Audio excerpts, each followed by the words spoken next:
So, sometimes in life, we have to move forward. Bold new frontiers. We can't just do the same thing over and over again. My name is Tommy. Welcome back to the channel. I have been wanting to open this for a couple weeks. Now that we're set up, let's dive into it. I don't have anything to open these boxes in here. Son of a okey doke. Now that I'm done playing Destroy the Boxes. Today, Beadle and Grimm's complete character chronicles, specifically the wizard, specifically the microphone, which is entirely too close to where I sit, and the fighter. Are they worth the investment? We're diving in. But before we do that, real quick, thank you to John from Beadle and Grimm for thinking of me. Thank you to John from Beadle and Grimm for thinking of the entire Paizoverse. There are a boatload of folks out there in the world with copies of these right now. So if you need a second, third, fourth, fifth, sixth opinion, you can definitely find them. But for now, let's dive in. Okay, so before we dive into what is physically sitting in my lap right now, first let's see what's on the tin, shall we? Beadle and Grimm's Complete Character Chronicles for Pathfinder 2nd Edition currently exists for the Fighter, Rogue, Wizard, Cleric, and Druid.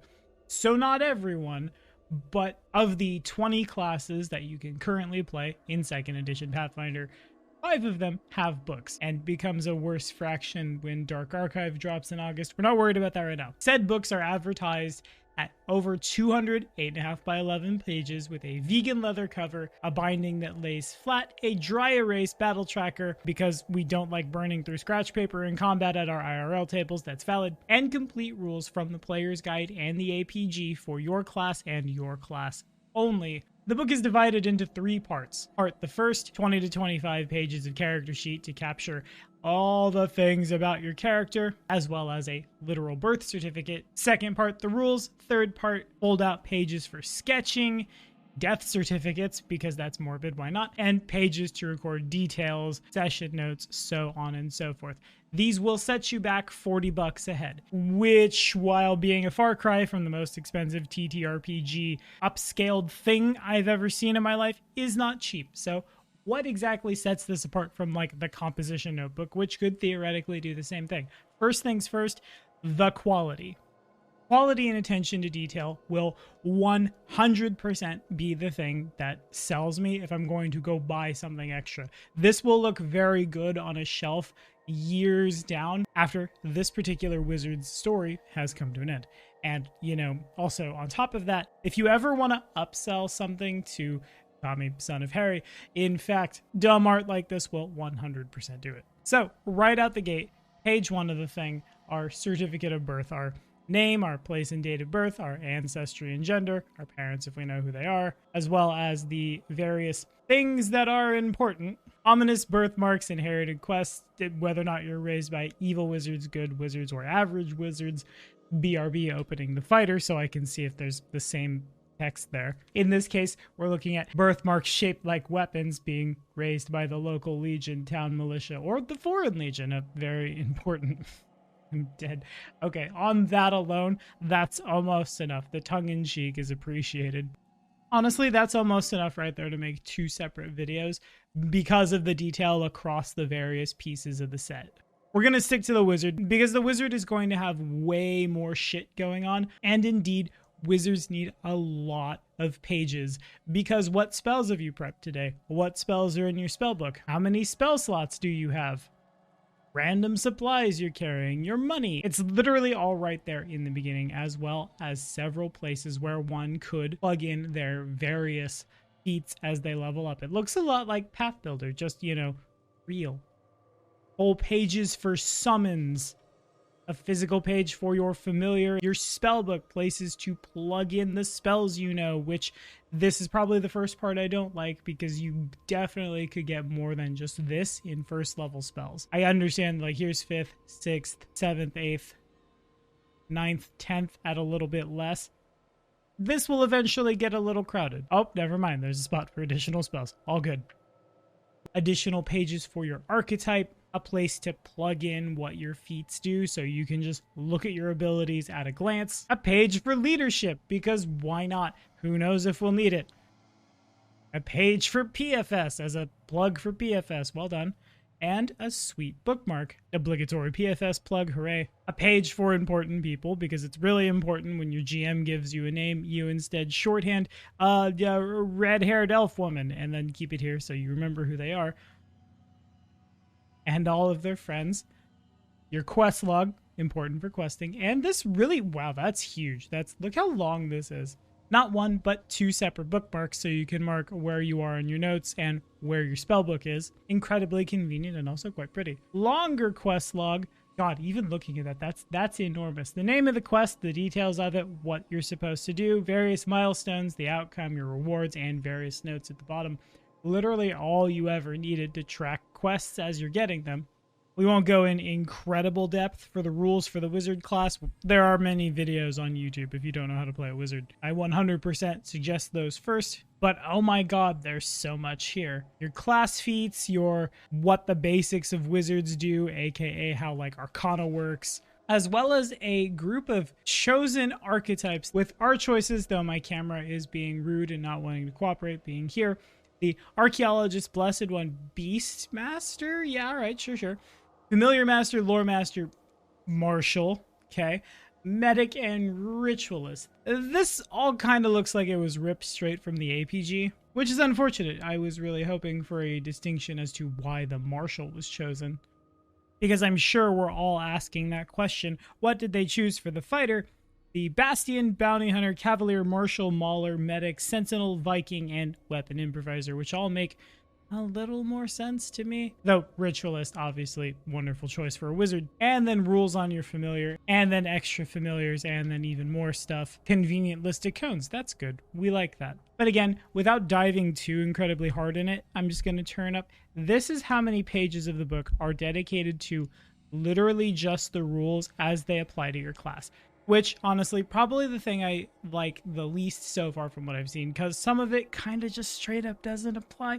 I mean, if you built a Wizard Martial, you built a Wizard Martial. Cool. It's just how many other pages could we fill with literally anything else?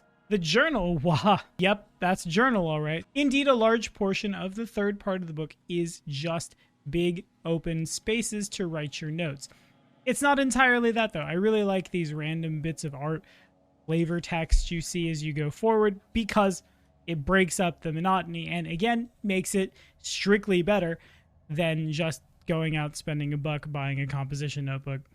And in the back of all the things, a guest book and your death certificate should worst come to worst for your character. And in the back, we have this very handy-dandy laminated battle board for conditions, basic actions, so on and so forth. And on the other side, hacha, your prepared spells, your DC, your AC, your initiative. That's metagaming, I feel like, but whatever.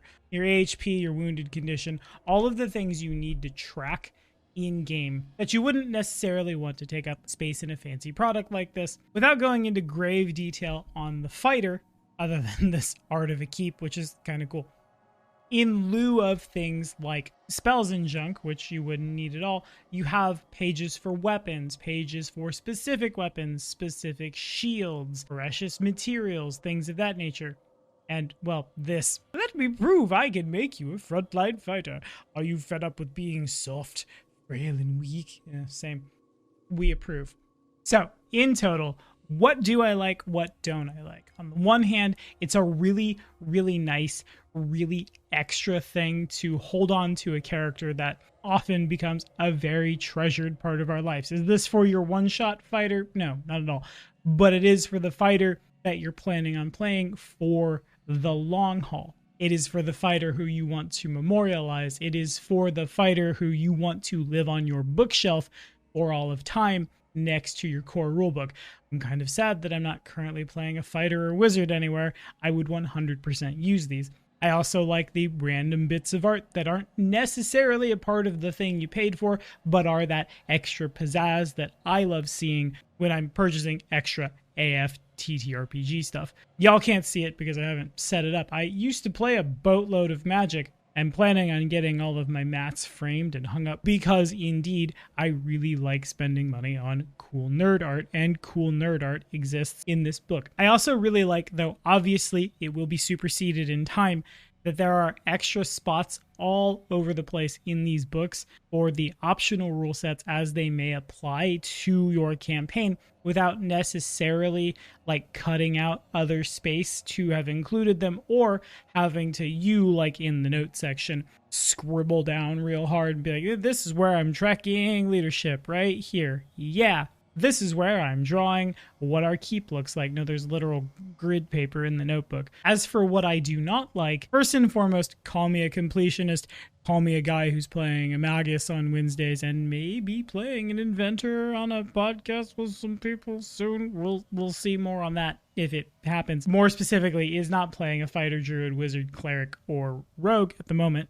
It makes me sad that I couldn't immediately plug and play these, and though indeed 1/4 of the class field is currently covered, that means 3/4 are not, and it would be considerably harder. Maybe not necessarily for a witch. A witch could technically use the wizard's book to have that special, unique, there are many magi like it, this one is mine kind of approach. Additionally, adding the rules to a middle section is really cool for new players.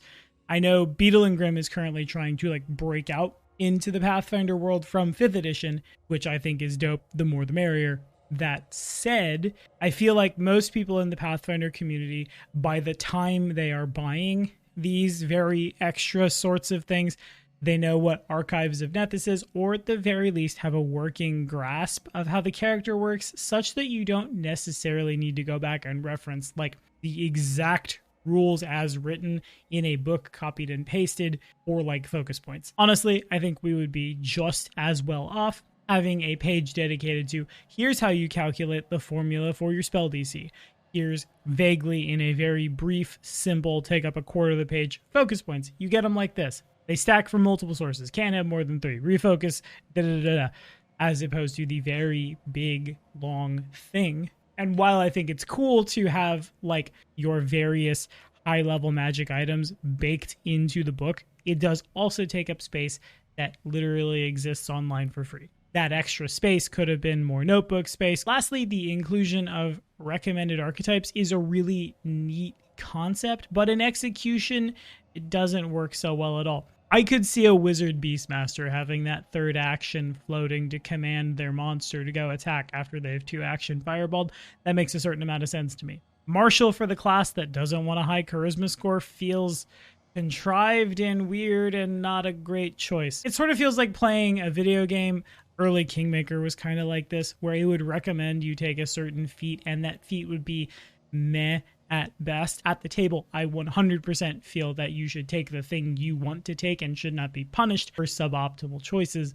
With that in mind, a big formal I spent money on this product that is recommending the suboptimal choice kind of feels bad. If I could change anything, I would, going forward, when under a broad strokes presumption, assuming that these take off and all of the other classes in Pathfinder are printed out, the rules section be considerably smaller and cover only the things specific to your class, how quick alchemy works, how spell striking works, the nature of an oracle's curse, in a very quick TLDR, if then I do this, therefore that, rather than big long read through at the table, with more places for you to write down your character's story. Expand the quest log. A very long game will need more than what is given to us. And if we're buying something like this, I feel like it's a safe presumption that we're presuming it's going to be a very long game, right? That tracks. If other than that, one of your favorite classes was printed in this run, you think you will be playing them for a long time, and you really want to invest in your experience as that class, yeah, no, you can definitely do worse than picking up Beadle and Grimm's products. With that in mind, I think the final call, a solid 7 out of 10. Good foray into Pathfinder, and something I will definitely be watching as things go forward with very eager eyes, pocketbook, and YouTube channel. Because what can I say? I'd really like to be a player in more 2nd edition games, and if I was playing, I would definitely want one of these. But that's all the time I have. Thank you all for watching.